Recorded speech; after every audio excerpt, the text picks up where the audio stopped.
Fields of force. The cyclic nature of the academic year causes me each new session to have to reaffirm the essential premise and strategy of my proposals in the presence of those who have not previously attended these lectures. I have to say then that,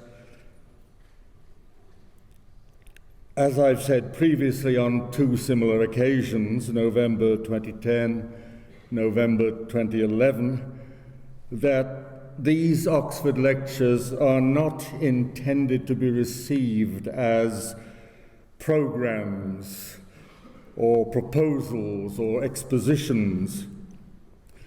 They have more the nature of contortions, though not, I trust, of merely willful exhibitions. Thus circumstanced, my self-appointed word for what I do is agon.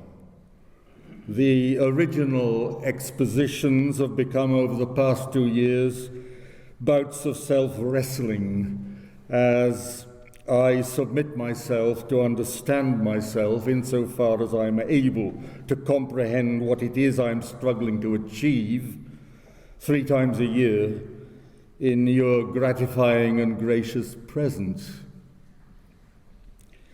I'm the first to admit that it is an odd business. What is this weird and demanding discipline? Why does it not get through, except as a travesty of itself? One's own method is to some extent compromised by public pedagogic strategy. There is a faculty demand to be met. Weeks or even months before the writing becomes an urgent necessity.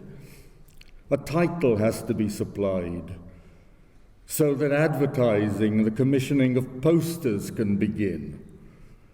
The presumption behind all advertising, not unreasonably, is that one has something to sell. But I have no mind to sell poetry, particularly contemporary poetry, to anyone. I do not think that it is an attractive proposition. Now, contrary to excited opinion, there are poets among my contemporaries whom I greatly admire, but the general prospect is bleak. The title that I submitted to the faculty office some time ago now was Fields of Force. I did so because I had particularly in mind 2 quotations, at that time recently read or reread, which I will not at this point specify, though I intend to explain their significance for me before the end of the hour. Even now I am dissatisfied with my choice. I ought perhaps to have supplied the phrase lines of force, thereby enabling myself to exploit an ambiguity.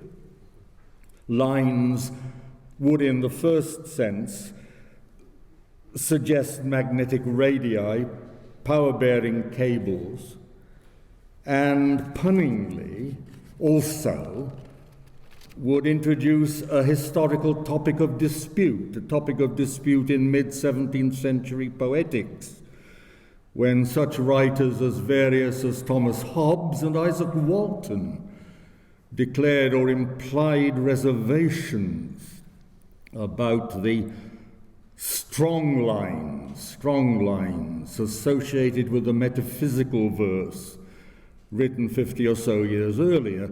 I would have been able to compound historicism with what remains to me of practical criticism skills. Something or somewhat of the burden of this present discussion is nonetheless impinged upon by the title on the posters. Impinged upon by the title on the posters. How I wish I could stop acting and sounding like Jeeves. The Jeeves to the various high powers that have employed my attention for the past 60 years, though the situation does, of course, always invite self-parody.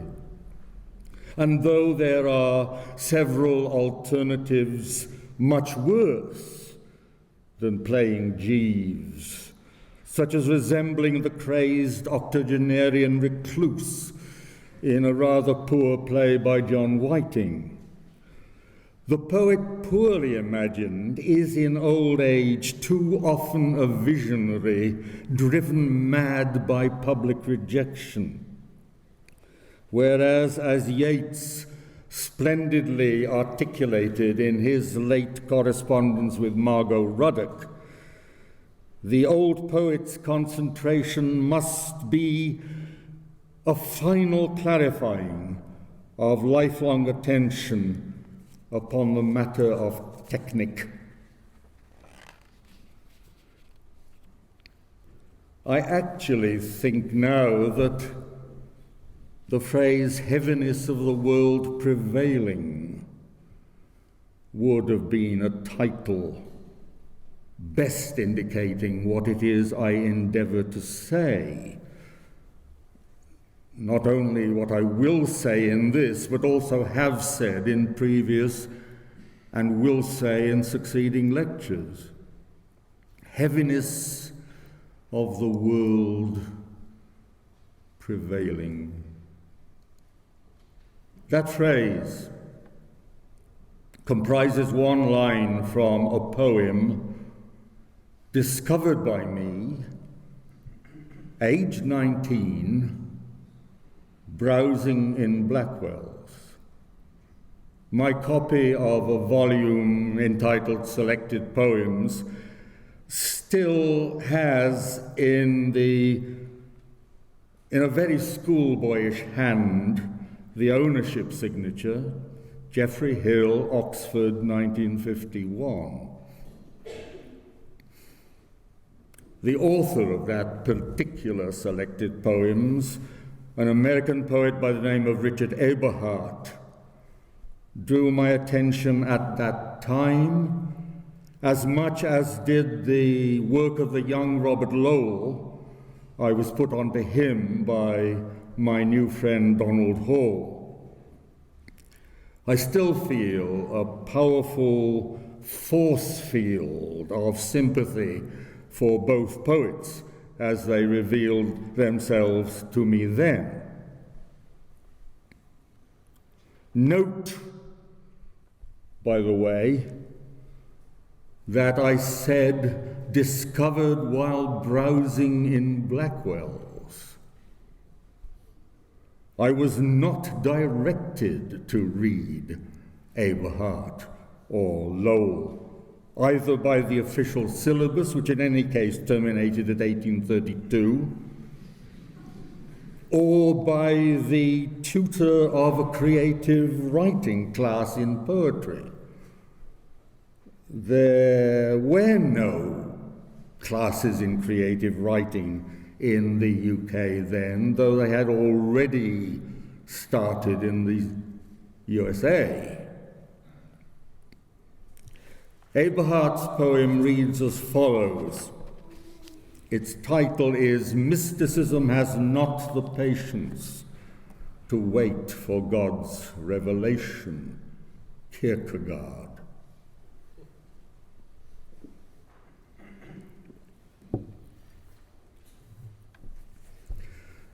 But to reach the Archimedean point was all my steadfastness, the disjointed times to teach courage from what is dreadful.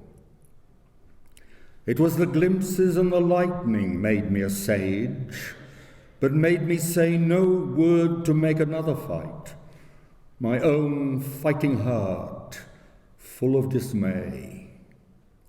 Spirit, soul, and fire are reached, and springs of the mind, like springs of the feet, tell all know.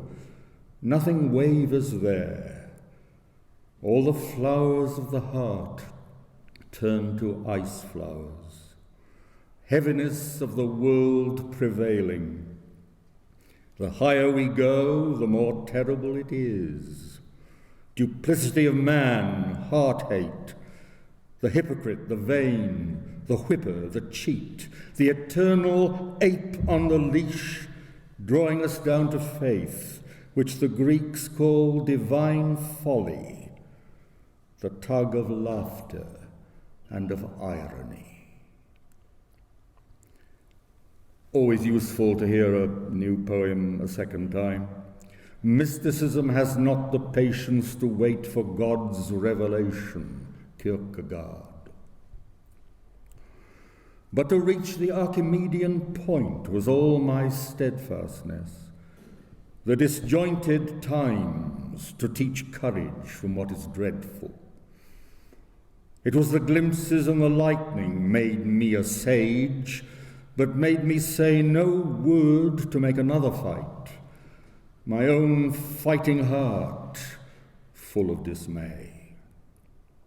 Spirit, soul, and fire are reached, and springs of the mind, like springs of the feet, tell all know. Nothing wavers there. All the flowers of the heart turn to ice flowers. Heaviness of the world prevailing. The higher we go, the more terrible it is. Duplicity of man, heart-hate, the hypocrite, the vain, the whipper, the cheat, the eternal ape on the leash, drawing us down to faith, which the Greeks call divine folly, the tug of laughter and of irony. This poem first appeared in book form in 1947 in Eberhardt's collection Bur Oaks. If there is an earlier magazine dating, I do not have it.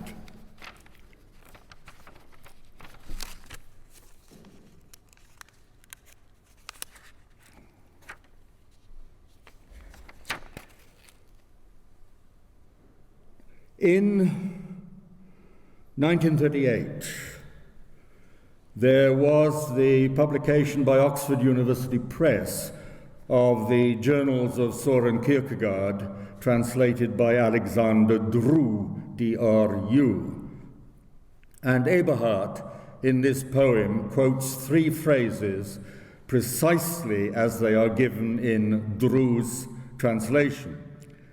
The title, Mysticism Has Not the Patience to Wait for God's Revelation, can be found on page 82, and it was entered on July the 11th, 1840.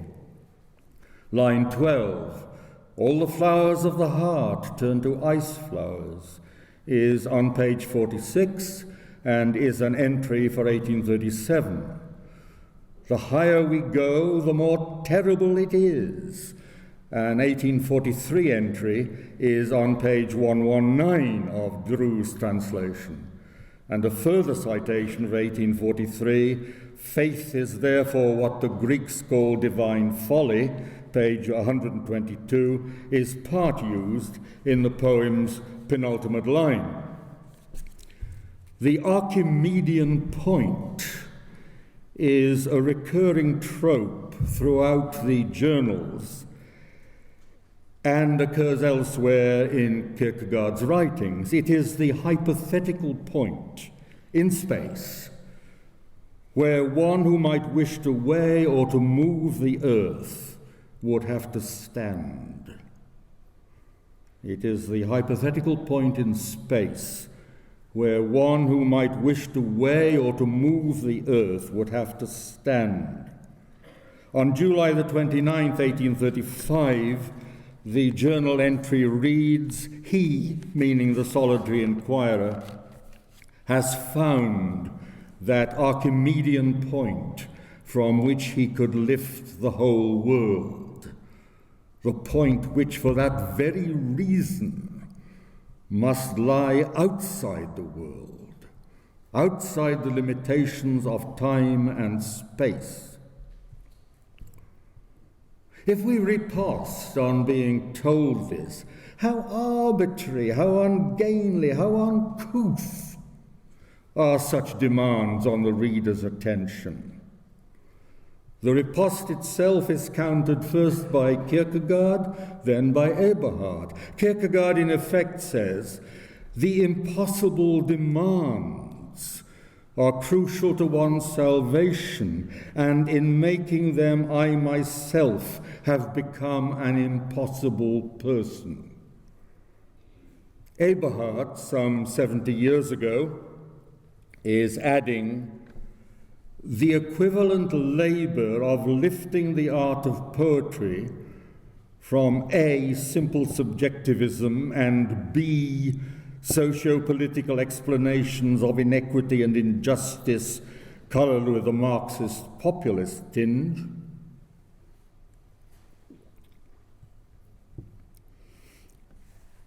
is to take on an impossible labor.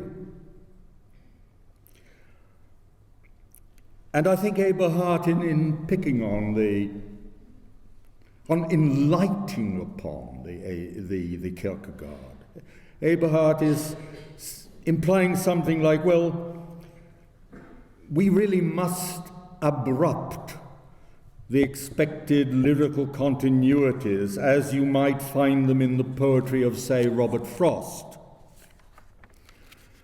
Frost, it is true, was fully apprised of the political economic stresses in the United States of the pre- and post-Depression years, but he remained an extremely canny writer and was adept at playing lyrical games with a wide readership, a few of whom, such as Edward Thomas, read for cadence and nuance, but of whom by far the greater proportion expected the poet to be fiddler of platitudes and truisms.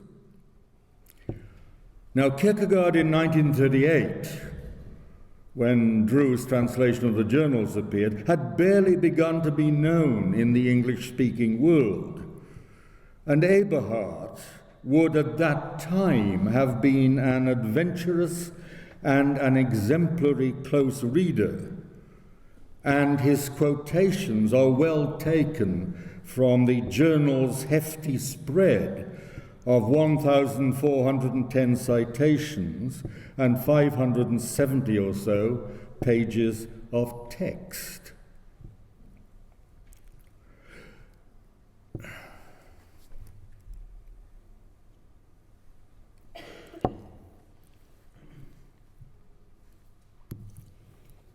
Should you ask me what Eberhard's poem is about,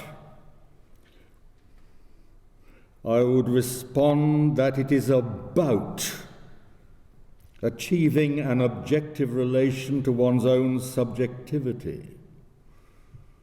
It is about achieving an objective relation to one's own subjectivity.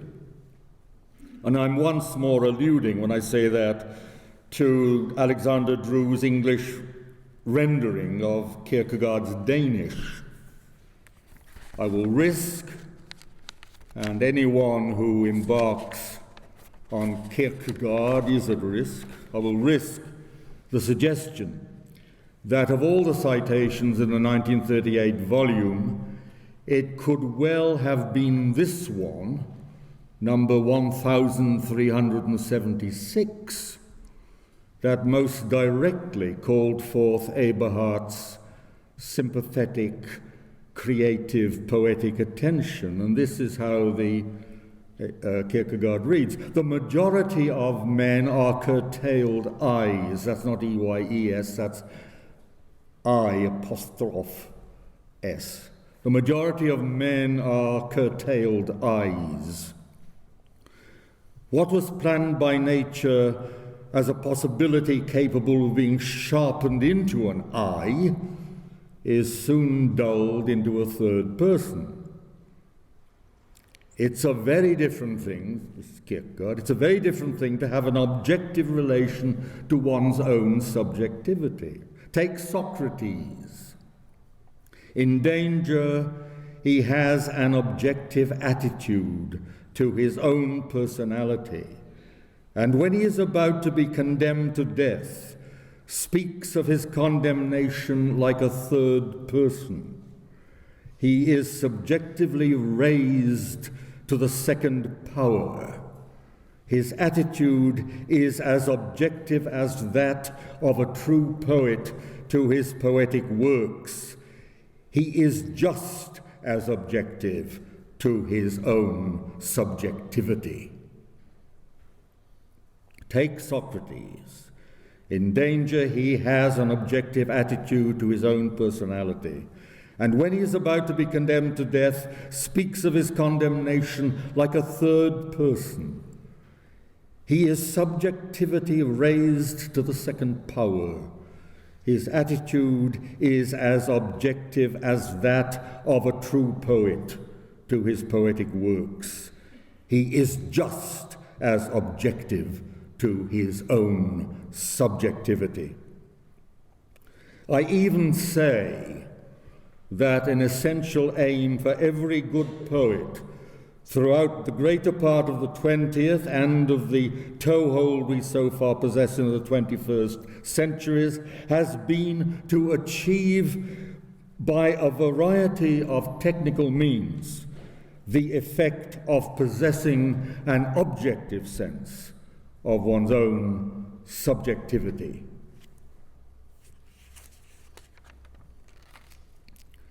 This poem of Eberhard comprises 20 lines in the form of 5 four-line stanzas, mostly unrhymed, though there is the occasional rhyme, and the metric is very variable, mingling iambic with trochaic, anapestic, and so on.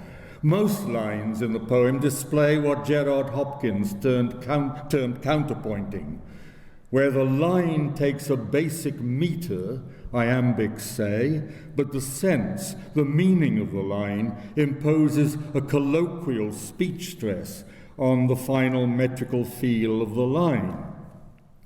Oft had I heard of Lucy Gray, oft had I heard of Lucy Gray.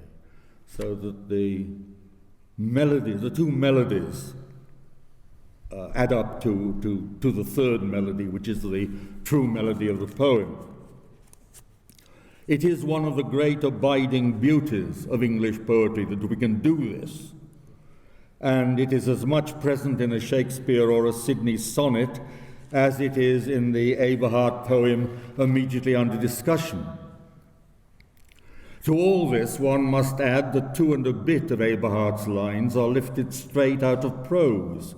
All the flowers of the heart turn to ice flowers. The higher we go, the more terrible it is, which the Greeks call divine folly. These lines do not share a metric with each other, nor do they share a metric with any other line in the poem. It is Eberhard's self-imposed task so to engage these statements in the mechanics of the thing that they do not immediately shout prose or prosaic at us when we read, any more than the other lines shout poetry at us when we read.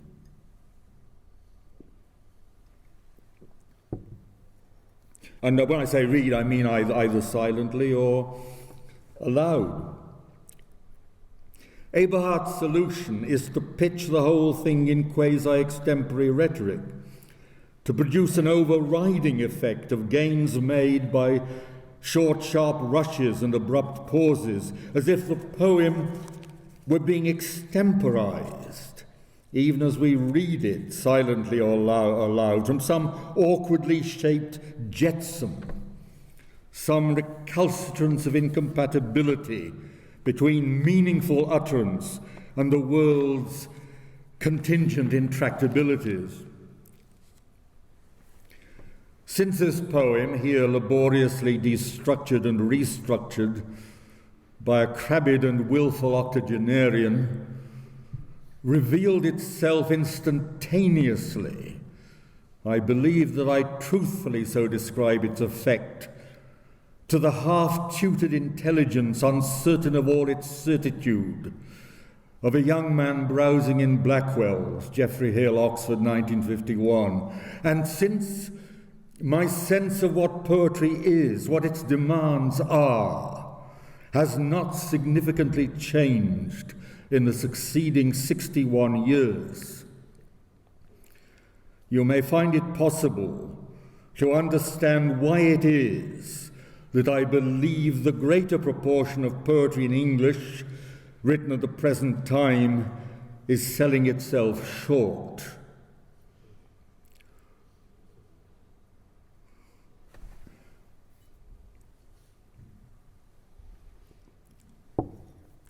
Dare I say this? There is one poet writing today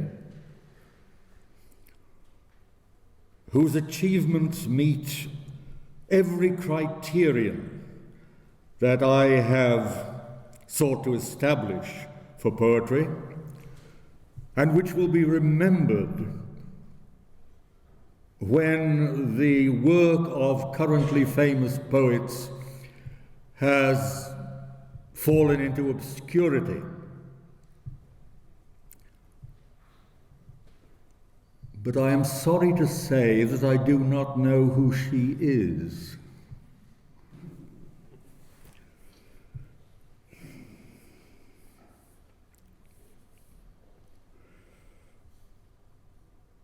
Again, let us put up a straw figure.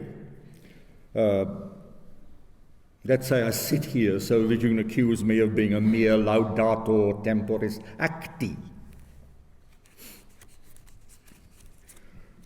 I cannot love thee as I ought, for love reflects the thing beloved.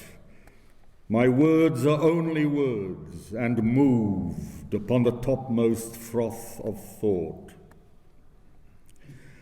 Yet blame not thou thy plaintive song.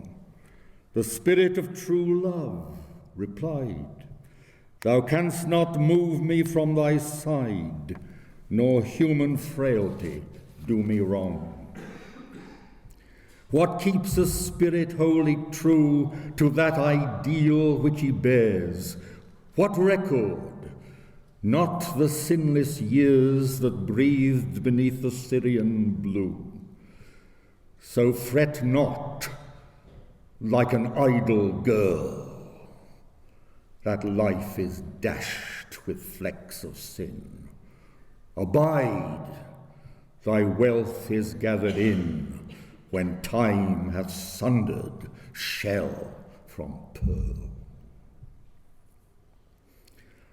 Tennyson held that the world, by a slow Aeonian movement of evolution, was ever bettering itself and moving toward one far-off divine event. This hopefulness of his, this ultimate optimism, forms one of his great charms. I quote both the poem and the critical encomium from a collected Tennyson published in 1917, when it must have been striking many minds that the world was self-deflecting from any course of ever bettering itself. One can hear that Tennyson's quatrains and Eberhardt's quatrains move to quite different pulses. And if we next look at one of Eliot's quatrain poems from Poems 1920, we shall be alerted to yet another quite different pulse. Tennyson's metric and stanzaic pattern are magnificently attuned to what the 1917 encomium terms a slow Aeonian movement of evolution. But we stick upon the question of how it accommodates fictions other than slow evolution. My words are only words, and moved upon the topmost froth of thought, upon the topmost froth of thought. This reservation has to be managed by Tennyson in exactly the same pace and cadence that he employs for the most intense lyrical affirmation. Which elms that counterchange the floor of this flat lawn with dusk and bright, and thou with all thy breadth and height of foliage, towering sycamore. One grasps immediately the significance of the word counterchange to any just appreciation of the epic lyric art of Tennyson. It would be a fair question to put to any young student poet. Show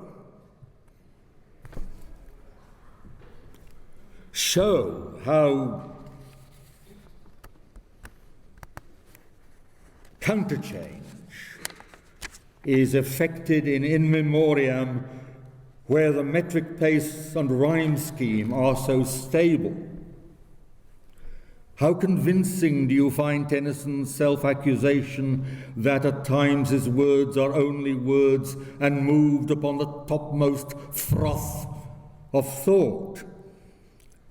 I would argue, if I were, I remember this room very well in its former business. Faced with that, I would argue that nowhere in memoriam do words resemble a mere spindrift, a froth, blown across the measured waves of ABBA tetrameter. They're more solid than that. Where they're deficient, it is because they are solid, weighty with an inappropriate kind of cultural aplomb, which answers a public demand for poetry to utter truisms with a becoming gravitas. Ring out old shapes of foul disease, ring out the narrowing lust of gold, ring out the 1,000 wars of old, ring in the 1,000 years of peace. Narrowing lust of gold, I suppose, suggests that ever-increasing financial greed constrains and curtails the broad social sympathies. But Tennyson must have thought rightly that greed was spreading, not being curtailed. So narrowing, though a thoughtfully odd choice of adjective, chosen to show that the poet is still alive and thinking, is not effectively odd. It merely happens to be odd, like a small grimace of petulance when you expect only the benign. And ring out means two different things: celebrate and dismiss or dissipate. Tennyson acknowledges both, but in an awkward rhetoric of elevated double entendre. Tennyson's dates are 1809, 1892. Kierkegaard was born in 1813, died 1855. It seems incredible to us now that they were of the same generation, even though in his youth Tennyson pursued a more actively or more flamboyantly radical life than did Kierkegaard. It's not so much activity, action, as perception, or rather the knack of making perception itself the vital form of activity that brings about such drastic differences between one literary legacy and another. The host with someone indistinct converses at the door apart. The nightingales are singing near the convent of the Sacred Heart, and sang within the bloody wood when Agamemnon cried aloud, and let their liquid siftings fall to stain the stiff, dishonoured shroud. The two concluding stanzas of a 10-quatrain poem, Sweeney Among the Nightingales, included by Eliot in his tellingly maigre collection, Poems 1920, It is a high-handedness in the structuring that is the making of this poem. High-handed, when I am approving poetry, is as likely to be a term of commendation as of disapprobation. You have to watch me on this. I think that all poetry that is excellent has a certain high-handedness about it. A kind of take it or leave it. A kind of sod off to enjoyment. Joy, yes. Joy is fine, but enjoyment is possessive. And the poem doesn't want your possessiveness of it. It wants a kind of parity of meeting. But as I say, you have to watch me on that one. Eliot pushes things around to suit his final effect, which he means to be one of highly effective ineffectualness. Now, I don't believe that the convent of the Sacred Heart has any significance other than as a bit of urban scrim. The young Eliot was more in touch with Buddhism than with Roman Catholicism, and when he converted, it was to High Anglicanism. What does excite him? What does excite Eliot in this poem is that he is about to work a transfiguration scene simply by using the word and. And is going to reveal that the murder of Agamemnon by Clytemnestra is as much a shred of historico-literary scrim as is the convent of the Sacred Heart, and that the convent of the Sacred Heart is as redolent of tragic implication as is the murder of Agamemnon, but only if you insert the word and at precisely the right place as the defining fulcrum of two odd platitudes.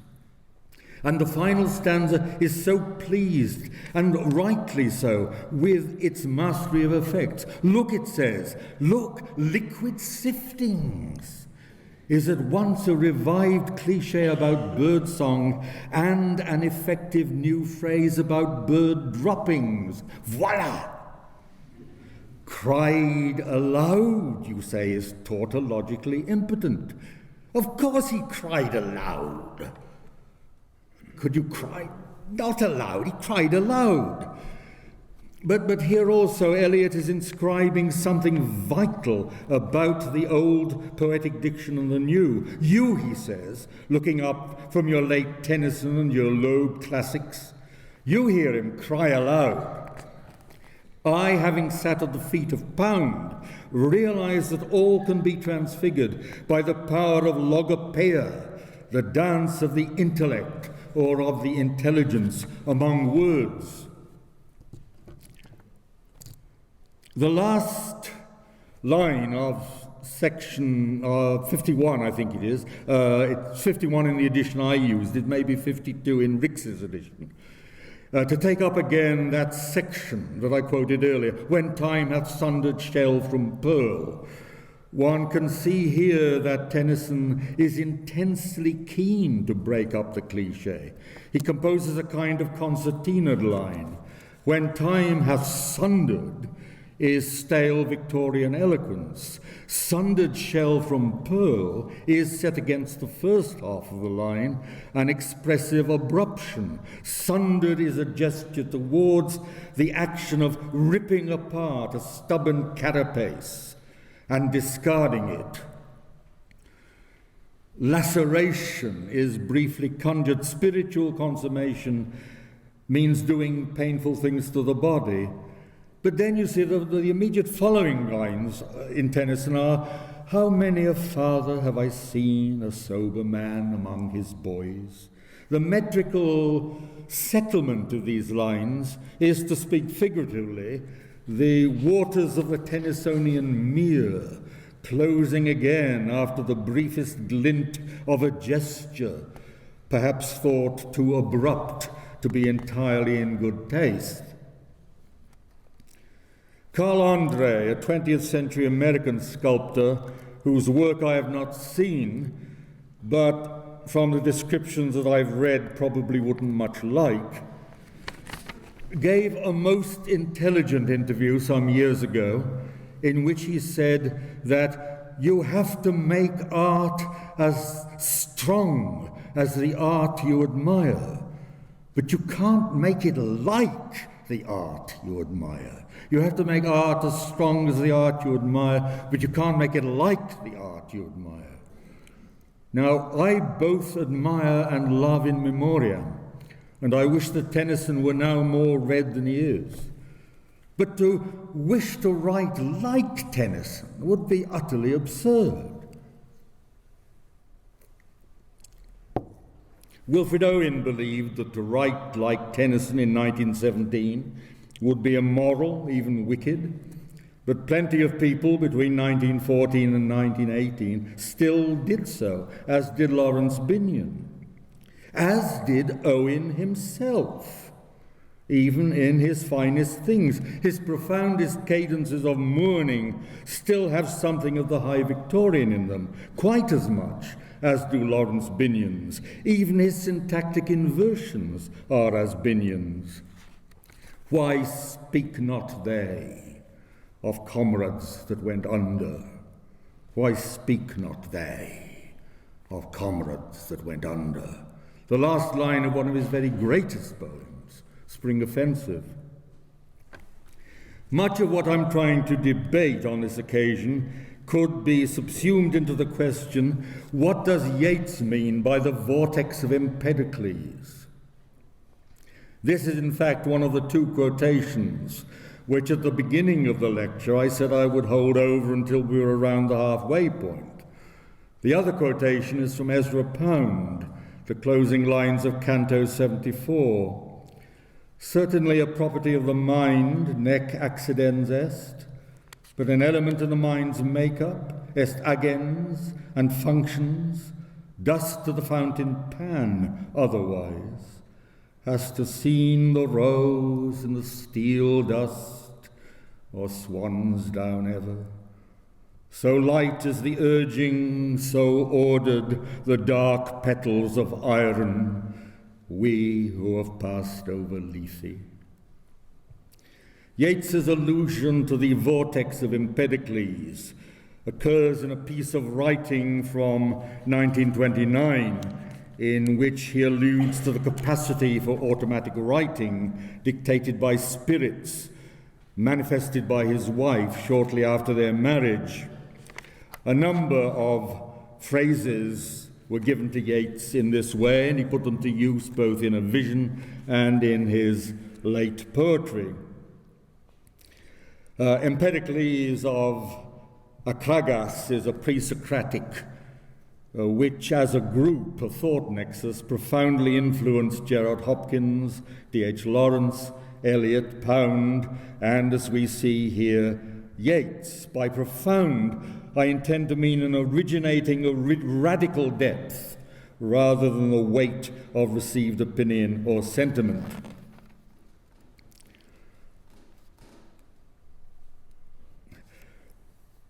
Let me try another mock tripos topic. Trying to paraphrases Yeats's meaning in the vortex of Empedocles. Okay, what holds words together in such forms that they appear to us as paradigms of reality? If we answer semantic energy, should we envisage that energy as radiating from a psychic quirk that some, that is to say great writers, possess, and that others, that is to say inane poetasters, do not? Or is the energy objectively there through history, laid up like mineral strata, by the growth and decay of eons of cultural idiom, to be activated at any time not by the power of individual genius, but by the impersonal machinery of culture, such as the online edition of the Oxford English Dictionary. If the trigger is individual genius, do we intend by such words as great poet someone extraordinarily sensitized to the reception of messages from the semantic strata? Well, I would say, I hope we mean that. The great poet, someone extraordinarily sensitized to the reception of messages from the semantic strata. My sort of version of Yeats's Anima Mundi.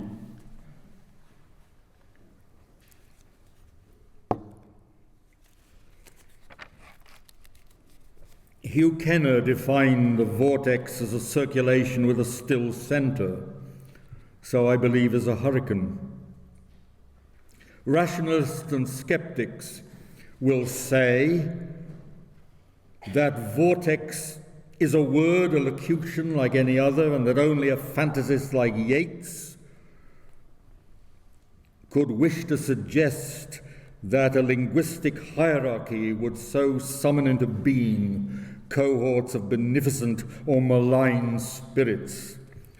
We have come to give you metaphors for poetry. It is, of course, an attractive idea. And here I lean for effect upon the word attraction. What if attraction is more than we think it is? No, what a foolish thing to say. You young people know perfectly well what a power attraction is. Why am I...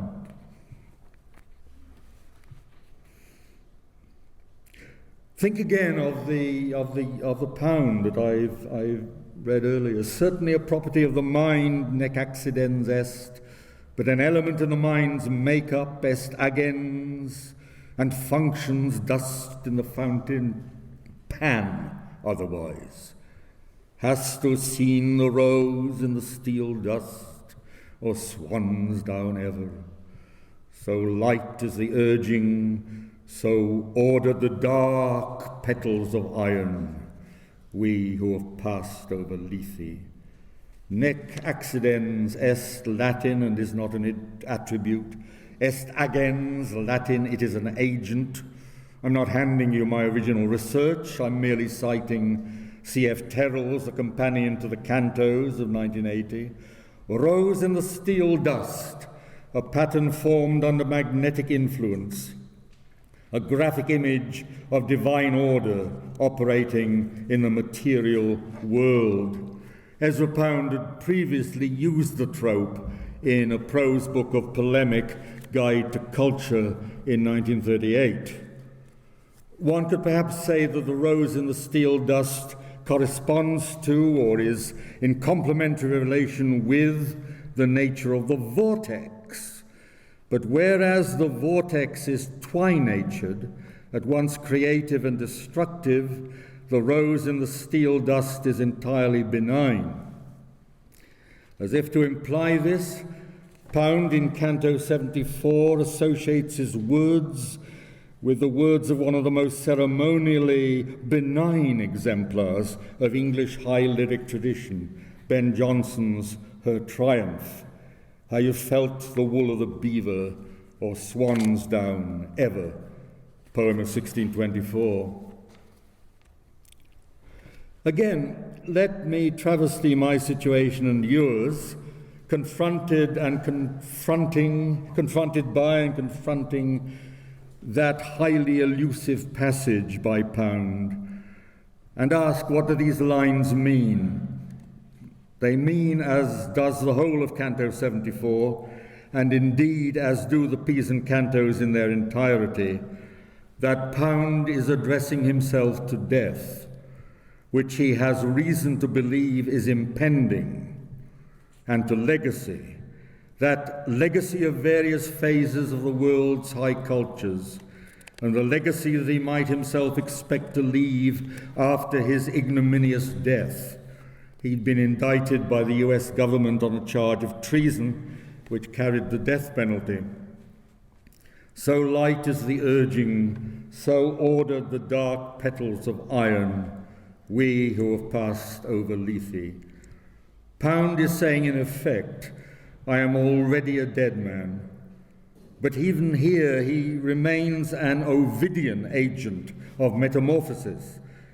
A quarter century earlier, in the greatest work of the first phase of his monumental making, not Hugh Selwyn Moberly, as you may expect me to say, but homage to Sextus Propertius, in my considered opinion. In that earlier poem, he had rejected epic for lyric, only to make lyric itself epic.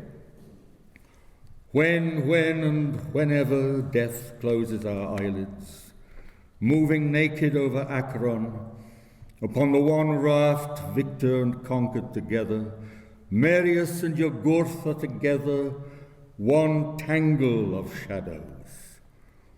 The passing on, the making of an inheritance from poet to poet across the generations and across the decades of a poet's own life. The ability to see death itself as a creative force by virtue of nothing more than the creation of an instantaneously perfected metaphor is what sustains some poets and some ontological readers. And if the perfected metaphor is one tangle of shadows, that too is perfectly in keeping with the poetic sense of what clarity is and what coherence. The 20th century was largely worked upon to its gathering discomfiture by twin forces of velocity and inertia. This much was intuited, though not in those precise terms, by Henry Adams, a New England patrician at once effete and steely, or steely and effete, I can't decide which order is best, as he absorbed and transmuted the mechanical glories of the cathedral at Chartres. Adams was strikingly influential on and in the earlier Eliot. These fragments I have shored against my ruins, Eliot, is a motto phrase for the grandest artistry of the century, but so also is, in the gloom the gold gathers the light against it, Pound. But so also, as a matter of fact, is I did it, that's how it is, which is how Pound translates Clytemnestra's words after the murder of Agamemnon, very different in resonance from and sang within the bloody wood when Agamemnon cried aloud, but held and sustained along with it as an equivalent part of that noble, ill-fated turbining that I characterize as the major creative coadjutor of the age. There will be about 8 to 10 more minutes. I will probably run over the half hour by an unforgivable few seconds. If strange things happen where she is, so that men say that graves open and the dead walk, or that futurity becomes a womb and the unborn are shed, such portents are not to be wondered at, being tourbillons in time made by the strong pulling of her bladed mind through that ever-reluctant element. I quote the poem in its entirety. Its title is On Portents. Its author is Robert Graves. And no, in the second line he is not punning on his own name, any more than I am punning on my name if I happen to use the word hill. The significant turning word in this persistently turning poem, a poem about turning something to something, is the word made, line 6, of the 8-line poem, because the turning round and turning over of the erotic perplexity has made, or has made come up with, the final metaphor of a turbine which is at once the grinding of eros, the grinding away of the troubled creative mind through the welter of its afflictions, and the capacity of the mechanism of poetry somehow, to bring you to a resolution of these involvements through the revolutions and evolutions of its own being. As one would expect, the syntax of such a poem is of major significance. The syntactical connections of the argument are in 4, possibly 5 of the 8 lines, carried by enjambment over the line endings, being tourbillons in time made by the strong pulling of her bladed mind through the ever-reluctant element.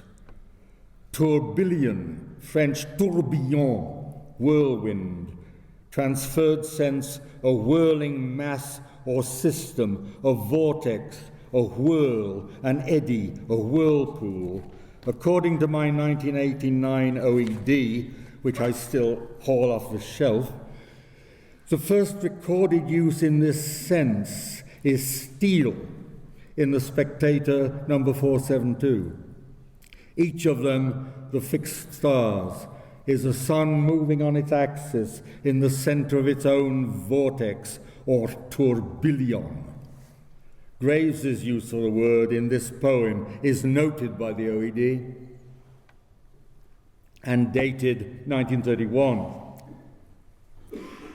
What is the poem about?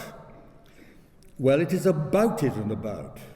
It being simultaneously sexual power, maybe the power exerted by Laura Riding on Robert Graves, and the poem which insists on being engineered, and on that engineering being displayed and admired, as it is being admired by me, 81 years after its conception, when Riding's dust and Graves's dust with Waller's have been laid.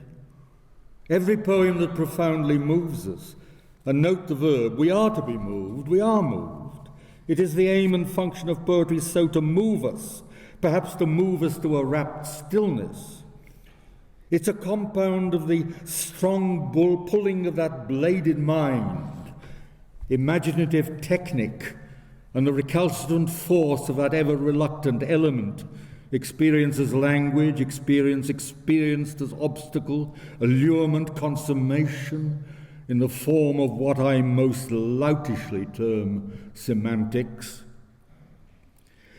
As I think back through this lecture as it has come to stand thus far, I do concede a strong sense of vulnerability, not in my essential position, but in my initial insistence on the objective value of the slight framework of the Eberhard poem. Slight is a word anyone might use in claiming that I make far too much of it. Tensile is a word I might use myself in attempting to justify both its quality and effect. One style of objection might present itself thus. There are excellent phrases in the poem, e.g., all the flowers of the heart turn to ice flowers, but these were composed by Kierkegaard.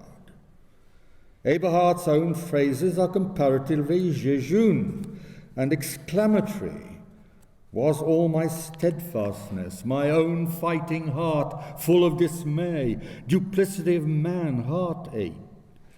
They sound like the miserable equivalent of what is generally dismissed as trying to cheer oneself up.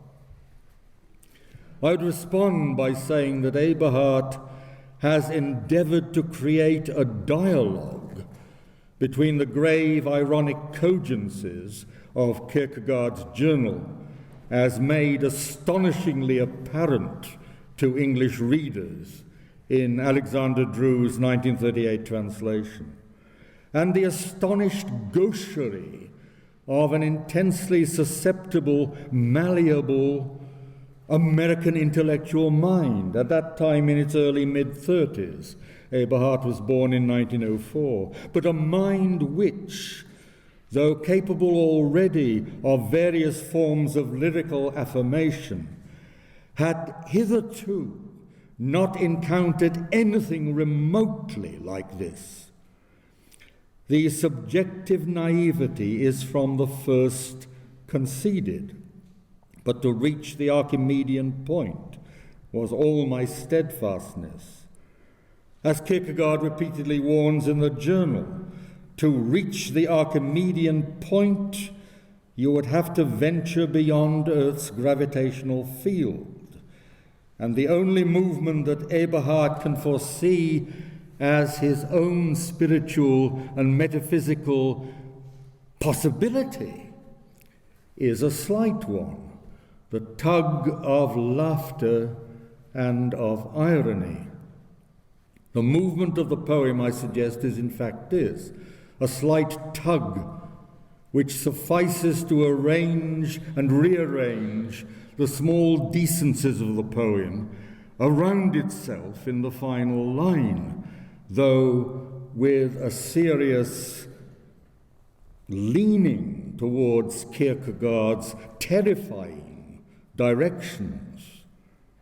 Subjective naivete, so presented, becomes, if you like, its own objective correlative. Subjective naivety, so presented, becomes its own objective correlative, which is what it has to be to make the poem. One last further excursion I will make here. It seems to me possible that this is a poem written by someone who has read Eliot's essay, Andrew Marvell, first published in 1921 when Eberhard was 17. I think he's read that much-rehearsed matter of a tough reasonableness beneath a slight lyric grace. Eberhard's poem is what a metaphysical poem can be at a time when what was sustained thought, what was once sustained thought, has been reduced to spasmodic ejaculation. It's spasmodic ejaculation taking the measure of the dignity of sustained thought. And out of those two energies, a poem grows. It is a genuine achievement. Though, yes, the achievement is less than the achievement of, let us say, Edward Thomas, who was perhaps the best metaphysical poet writing in English during our 20th century.